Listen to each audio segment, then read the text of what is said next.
যোহন 16 অধ্যায় 16 থেকে 20 পদ। বিচ্ছেদের বিষণ্ণতা পরিণত হবে পুনর্মিলনের আনন্দে। অল্প সময় মাত্র বাকি আছে, তারপর তোমরা আমাকে আর দেখতে পাবে না। আবার তার অল্প সময় পরেই তোমরা আমার দেখা পাবে।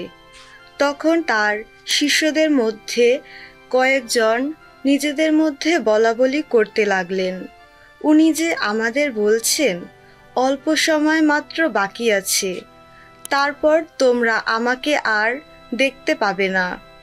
আবার তার অল্প সময় পরেই তোমরা আমার দেখা পাবে। এসব কথার মানে কি? উনি আবার একথাও বলছেন, কারণ আমি পিতার কাছে যাচ্ছি। এরই বা মানে কি? তারা প্রশ্ন করতে লাগলেন, উনি এই যে বলছেন অল্প সময়, এর মানে কি?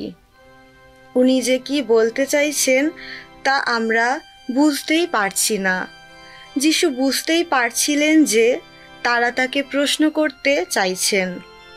তাই তিনি তাদের বললেন, আমি যে বলেছি অল্প সময় মাত্র বাকি আছে, তারপর তোমরা আমাকে আর দেখতে পাবে না।